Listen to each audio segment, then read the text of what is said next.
bienvenue à l'enregistrement du culte pour le 3e dimanche de l'Avent. Aujourd'hui, notre thème vient de l'introïte du jour, le thème de se réjouir. Écoutons et prenons à cœur les paroles de l'introïte. Réjouissez-vous toujours dans le Seigneur. Je le répète, réjouissez-vous. Le Seigneur est proche. Tu as été favorable à ton pays éternel. Tu as rétabli Jacob. Tu as pardonné la faute de ton peuple. Tu as couvert tous ses péchés. Rétablis-nous, Dieu de notre salut. Mets fin à ton indignation contre nous. Oui, son salut est près de ceux qui le craignent, et ainsi la gloire habitera notre pays. La fidélité pousse de la terre, et la justice se penche du haut du ciel. Au nom du Père et du Fils et du Saint-Esprit. Amen. Confessons nos péchés. Dieu Tout-Puissant, Père miséricordieux, je confesse devant toi, moi, pauvre et misérable pécheur, toutes mes iniquités et mes péchés par lesquels je t'ai offensé et mérité ta juste colère et ton châtiment, dans le temps et dans l'éternité. Je m'en repens de tout mon cœur. Je regrette sincèrement de les avoir commis, et je te supplie, par ta grâce infinie, et par les souffrances amères et la mort innocente de ton Fils bien-aimé, Jésus-Christ, mon Seigneur, de m'accorder ta grâce et ta miséricorde. Amen. Dans l'introïte du jour, nous avons dit, tu as pardonné la faute de ton peuple, tu as couvert tous ses péchés. Le Seigneur Jésus-Christ est venu, il est devenu homme afin de couvrir tous vos péchés. Par la foi en lui, vous êtes pardonnés. Allez en paix et réjouissez-vous. Réjouissez-vous dans le Dieu de votre salut. Amen. Prions. Prête l'oreille à nos prières, Seigneur, et fais-nous la grâce de nous visiter. Que ta lumière brille ainsi dans l'obscurité de nos esprits. Par Jésus-Christ, ton Fils, notre Seigneur, qui vit et règne avec toi et le Saint-Esprit, un seul Dieu, maintenant et pour les siècles des siècles. Amen. Écoutez avec respect et recueillement les lectures pour ce 3e dimanche de l'Avent. Tout d'abord l'Ancien Testament dans le livre du prophète Ésaïe au chapitre 35, les versets 1 à 10. Le désert et le terrain sec se réjouiront, la plaine aride exprimera sa joie et fleurira comme un narcisse. Elle se couvrira de fleurs et exprimera sa joie par des chants d'allégresse et des cris de triomphe. La gloire du Liban lui sera donnée, de même que la splendeur du Carmel et du Saron. On verra la gloire de l'Éternel, la splendeur de notre Dieu. Fortifiez les mains affaiblies et affermissez les genoux flageolants. Dites à ceux qui ont le cœur battant, fortifiez-vous, n'ayez pas peur. Voici votre Dieu. Elle viendra, la vengeance, la rémunération de Dieu. Il viendra lui-même pour vous sauver. Alors les yeux des aveugles seront ouverts et les oreilles des sourds seront débouchées. Alors le boiteux sautera comme un cerf et la langue du muet lancera des cris joyeux. Oui, de l'eau jaillira dans le désert et des ruisseaux dans la plaine aride. La terre brûlante deviendra un étang et la terre aride se changera en source d'eau. Dans le repaire qui servait de gîte aux chacals pousseront des roseaux et des joncs. Il y aura là une route, un chemin qu'on appellera chemin de la sainteté. Aucun impur n'y passera, il sera réservé pour eux lorsqu'ils suivront ce chemin. Même les fous ne pourront pas s'y égarer. On n'y croisera aucun lion, aucune bête sauvage ne le gravira, aucune ne s'y trouvera. Ce sont les rachetés de l'Éternel qui y marcheront. Ceux que l'Éternel aura libérés reviendront. Ils arriveront à Sion avec des chants de triomphe et une joie éternelle couronnera leur tête. Ils connaîtront la gaieté et la joie. La douleur et les gémissements s'enfuiront. Ici prend fin la lecture de l'Ancien Testament. Écoutez également l'Épître dans Jacques au chapitre 5, les versets 7 à 10. Soyez donc patients, frères et sœurs, jusqu'au retour du Seigneur. Vous voyez le cultivateur, il attend le précieux fruit de la terre en faisant preuve de patience envers lui, jusqu'à ce qu'il ait reçu les premières et les dernières pluies. Vous aussi soyez patients, affermissez votre cœur, car le retour du Seigneur est proche. Ne vous plaignez pas les uns des autres, frères et sœurs, afin de ne pas être jugés. Voici que le juge se tient à la porte.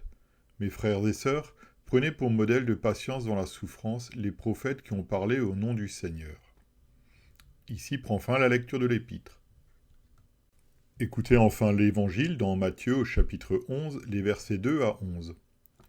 Or, dans sa prison, Jean avait entendu parler de ce que faisait Christ. Il envoya 2 de ses disciples lui demander « Es-tu celui qui doit venir, ou devons-nous en attendre un autre ?»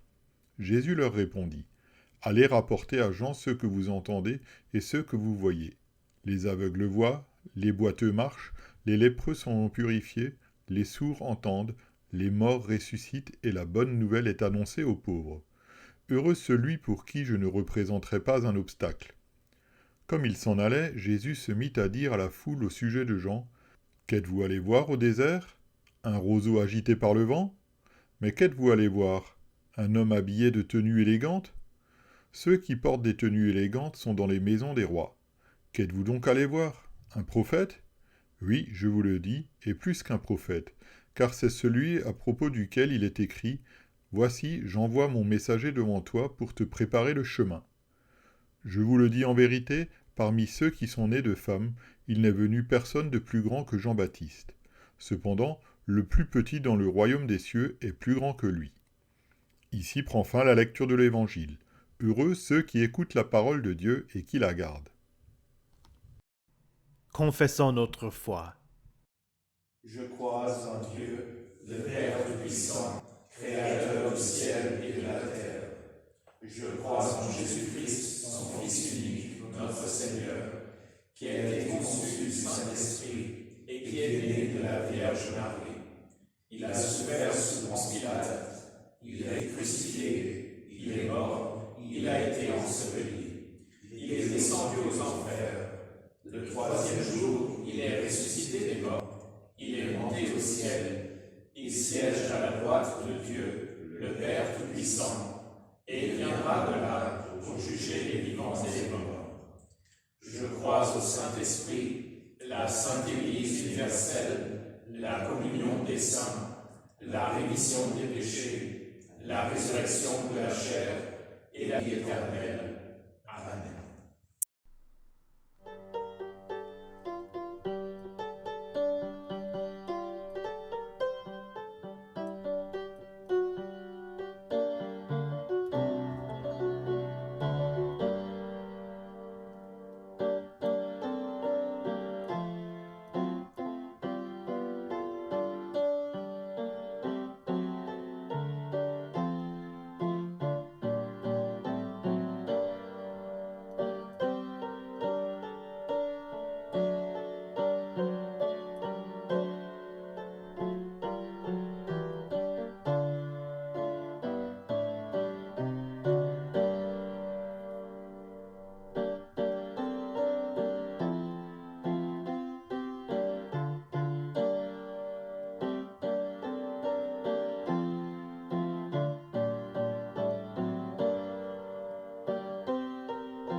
Prions.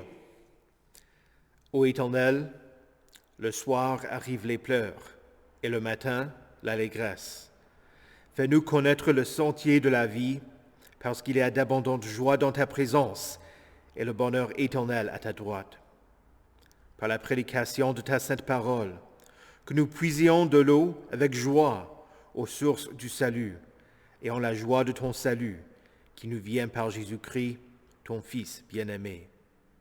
Amen. Saint de Dieu, précieuse et bien-aimée, que la grâce et la paix vous soient données de la part de Dieu, notre Père, et de notre Seigneur et Sauveur, Jésus-Christ. Amen. Réjouissez-vous. Les premières paroles de l'introïte sont le thème pour ce troisième dimanche de l'Avent.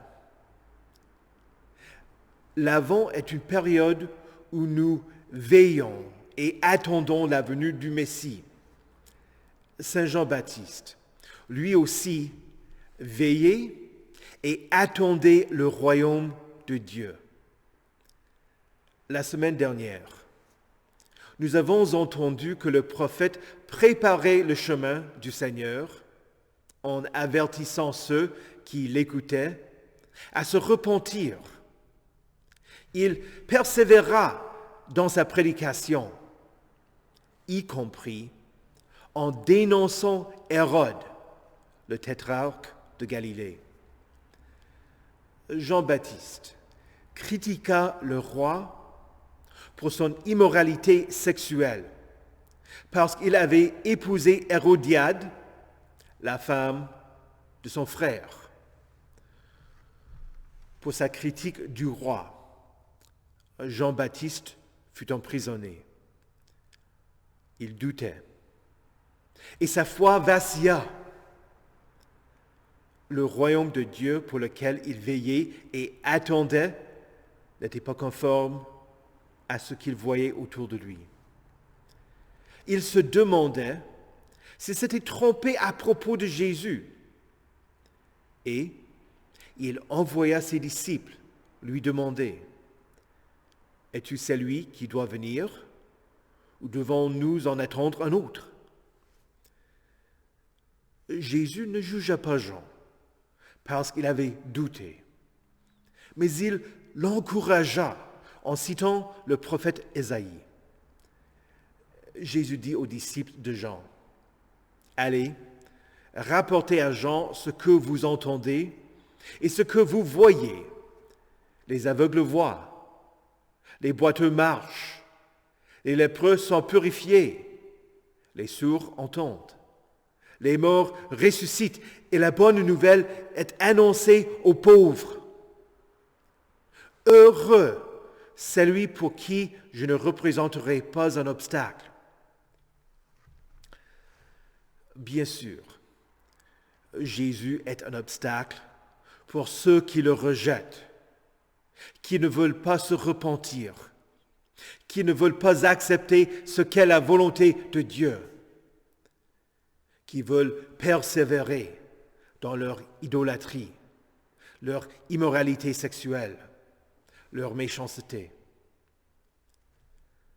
Pour Hérode, son obstacle n'était pas Jean, mais Jésus.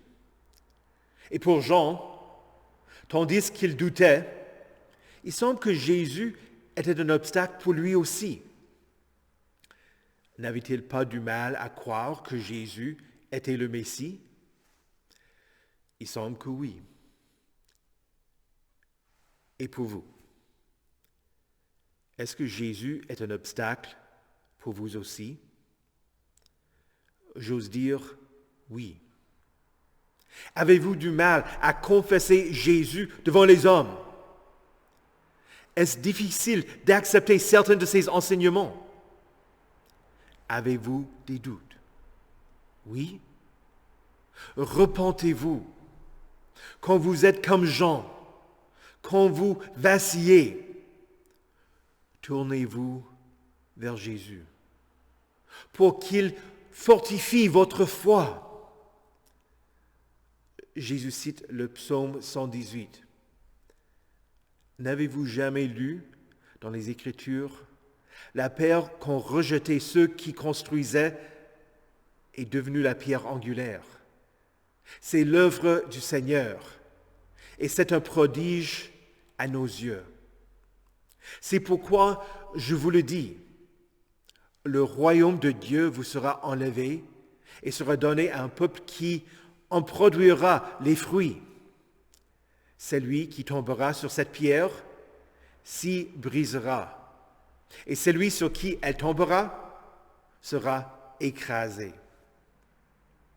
Pour Jean, pour vous, pour tous les chrétiens, Jésus est la pierre angulaire, celui sur qui votre vie est fondée et construite. L'œuvre du Seigneur, son ministère, sa vie innocente, sa mort, sa résurrection, son salut. C'est un prodige à nos yeux. C'est pourquoi Jésus cite Ésaïe, pour calmer les doutes de Jean. C'est comme s'il disait, « Oui, je suis le Messie. C'est lui en qui tu devrais mettre ta confiance. Ne désespère pas. Même si le royaume que tu envisageais n'est pas ce que tu vois, j'inaugure mon royaume. » Écoutez bien ce que Jésus ajoute à la prophétie d'Ésaïe. Les morts ressuscitent et la bonne nouvelle est annoncée aux pauvres. C'est comme si Jésus avait dit, « Jean, vois, le royaume de Dieu vient. » Mais il ne vient pas en se faisant remarquer. Réjouissez-vous. Si je me trouvais dans la situation de Jean, j'imagine que je dirais, oui, c'est bon pour eux, mais qu'est-ce que le royaume fait pour moi pendant que je suis en prison? Quand nous sommes déprimés, quand nous désespérons, quand nous sommes persécutés, quand nous sommes dans le deuil, quand nous voyons des tragédies, quand nous vivons l'incertitude d'un emploi instable, quand nous nous sentons seuls, nous demandons pourquoi Dieu n'intervient pas. Comme Jean, nous doutons. Mais écoutez ce que dit Jésus. La bonne nouvelle est annoncée aux pauvres. Les disciples de Jean devinrent les gens à travers qui la bonne nouvelle fut annoncée à Jean. Jean, enchaîné, allant bientôt être décapité, était l'un des pauvres. Pour lui, il y avait une bonne nouvelle. Jésus est le Sauveur. La bonne nouvelle est pour vous, les pauvres en esprit. Il ne suffit pas de dire « réjouissez-vous » quand vous faites face aux épreuves. Pourquoi devez-vous vous réjouir? Parce que vous avez un Sauveur.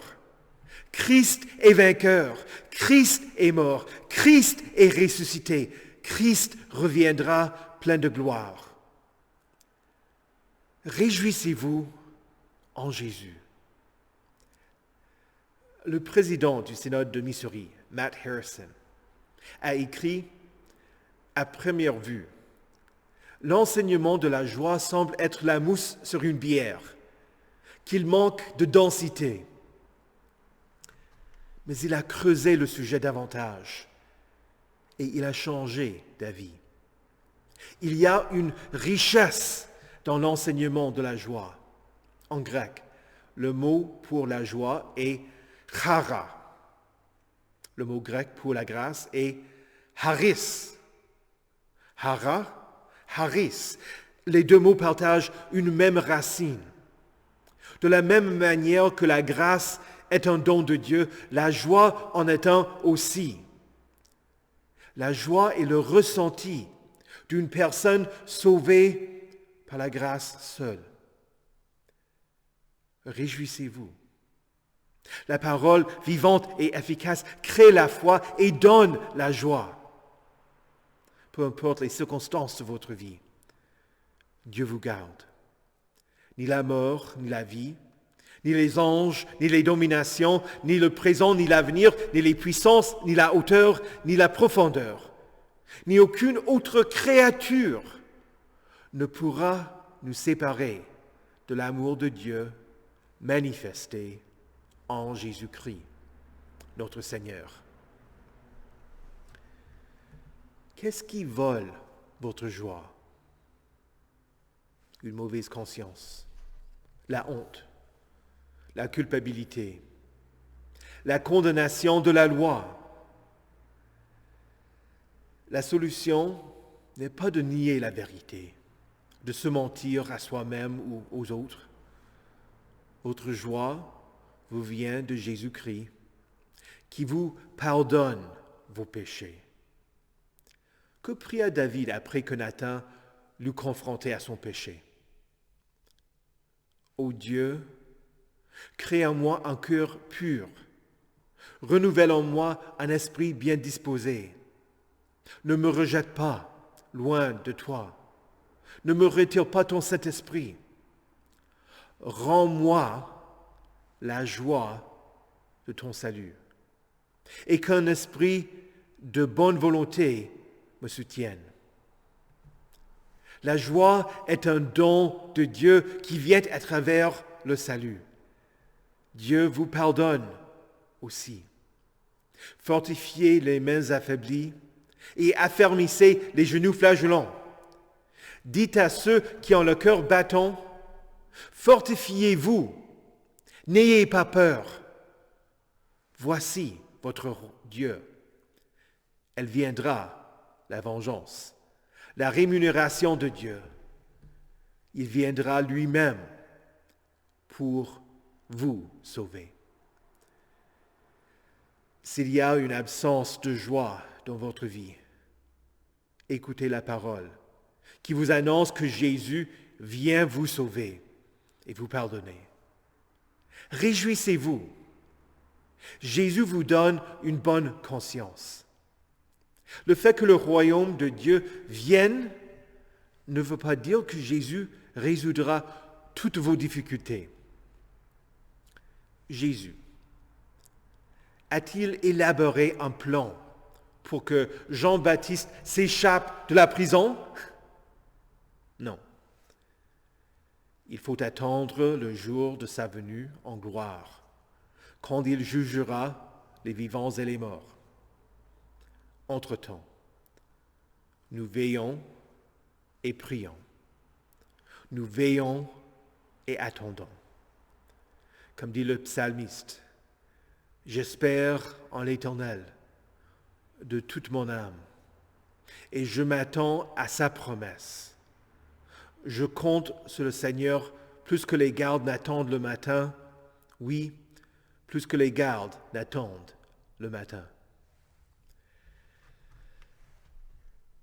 Et si nous ne voyons pas de réponse, nous persévérons.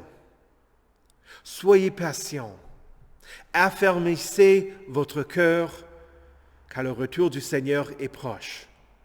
Jacques dit, considérez comme un sujet de joie complète les diverses épreuves auxquelles vous pouvez être exposés.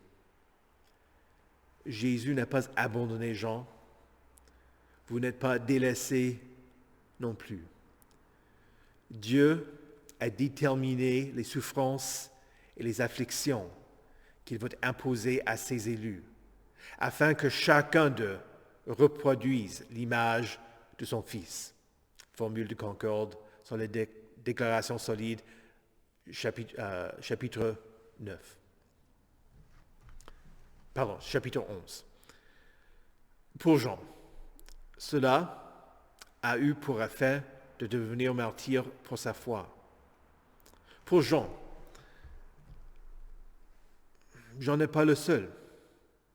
Nous pouvons penser à Sainte Agathe, qui était une jeune fille de 15 ans, qui a été martyrisée en l'an 251. Elle sauta joyeusement en chemin vers son exécution, comme si elle allait à un festin ou à un bal. Jésus, avant d'être arrêté, Dites à ses disciples, en vérité, je vous le dis, vous pleurerez et vous vous lamenterez, tandis que le monde se réjouira. Vous serez dans la tristesse, mais votre tristesse se changera en joie. Lorsqu'une femme accouche, elle éprouve de la tristesse parce que son heure de souffrance est venue. Mais lorsqu'elle a donné le jour à l'enfant, elle ne se souvient plus de la douleur à cause de sa joie d'avoir mis un enfant au monde. Vous donc aussi. Vous êtes maintenant dans la tristesse, mais je vous reverrai et votre cœur se réjouira. Et votre joie, personne ne vous l'enlèvera. Réjouissez-vous. Personne ne peut voler votre joie, parce que personne ne pourra enlever votre salut. De nos jours, c'est rare de voir les miracles que Jésus réalisa au cours de son ministère. Les aveugles qui voient, les boiteux qui marchent, les lépreux qui sont purifiés, les sourds qui entendent. Mais les plus grands miracles continuent. Les morts ressuscitent. Ceux qui sont morts dans leurs péchés sont rendus à la vie avec Christ. Et la bonne nouvelle est annoncée aux pauvres. Vous l'avez entendu ce matin. Vous êtes pardonnés. Et vous allez l'entendre bientôt. N'ayez pas peur, car je vous annonce une bonne nouvelle qui sera une source de grande joie pour tout le peuple. Aujourd'hui, dans la ville de David, il vous est né un sauveur, qui est le Messie, le Seigneur. Réjouissez-vous toujours dans le Seigneur. Je le répète, réjouissez-vous. Réjouissez-vous en Jésus. Amen. Prions. Ô Sainte Trinité, Père, Fils et Saint-Esprit, notre joie et notre espérance. Le psalmiste écrit, « Tu me fais connaître le sentier de la vie. Il y a d'abondantes joies dans ta présence, un bonheur éternel à ta droite. » Conduis les jeunes de notre Église, en particulier ceux qui étudient le petit catéchisme et se préparent pour te confesser devant les hommes et recevoir la Sainte Seine dignement. Bénis l'enseignement de ta parole au cours des études bibliques pour que tes saints croissent dans la connaissance et dans la foi. Soutiens les séminaires de l'Église et ceux qui y étudient, en particulier Frédéric Stillman. Ô Éternel, Saint Pierre écrit, « Réjouissez-vous au contraire de la part que vous prenez aux souffrances de Christ, afin d'être aussi dans la joie et dans l'allégresse lorsque sa gloire sera dévoilée. Viens en aide à l'Église persécutée et aux chrétiens qui souffrent à cause de la vérité. De la même manière que Jésus envoya ses disciples prêcher la bonne nouvelle à Jean, que ceux qui sont en prison à cause de toi entendent une parole réconfortante, et que ceux qui souffrent injustement ne vacillent pas face à l'opposition. Ô Dieu de vérité, l'apôtre Paul écrit, « L'amour ne se réjouit pas de l'injustice, mais il se réjouit de la vérité. Ouvre nos bouches pour que nous disions ce qui est vrai et ne portions pas de faux témoignages, ni racontions de mensonges. Nous te prions pour ceux qui administrent la justice dans ce pays, afin qu'ils soient capables de discerner la vérité et promouvoir une bonne conduite. Ô Dieu de tout réconfort, l'apôtre Paul écrit, « Réjouissez-vous avec ceux qui se réjouissent, pleurez avec ceux qui pleurent. Viens en aide à ceux qui sont dans le deuil, qui font face à l'absence d'un ami ou d'un membre de la famille lors de la fête de Noël, ainsi que pour les mourants et les membres de leur famille. Que l'espérance du bonheur éternel et la promesse d'être dans ta présence soient une source d'abondante joie. Dieu fidèle, l'Ecclésiaste écrit, « J'ai vu qu'il n'y a rien de mieux pour l'homme que de se réjouir de ce qu'il fait. Voilà quelle est sa part. » Nous prions pour ceux qui sont à la recherche d'un emploi, qu'ils en trouvent un qui leur permettra de s'occuper d'eux-mêmes et des leurs. De la même manière que Jésus a travaillé avec ses mains, enseigne-nous à vivre en paix, à nous occuper de nos propres affaires et à travailler de nos mains. Seigneur Jésus, dans les paraboles de la brebis perdue, de la pièce d'argent perdue et du fils perdu, il y a eu de la joie et une grande fête quand ce qui avait été perdu a été retrouvé. Donne à ton Église un vif désir de chercher ceux qui sont perdus et soutiens son effort pour que tous entendent la bonne nouvelle et mettent leur confiance en toi. Jésus, tu réalisas la prophétie d'Ésaïe qui dit que les aveugles voient, les boiteux marchent, les lépreux sont purifiés, les sourds entendent. Sois avec les malades et ceux qui souffrent. Selon ta bonté, guéris-les.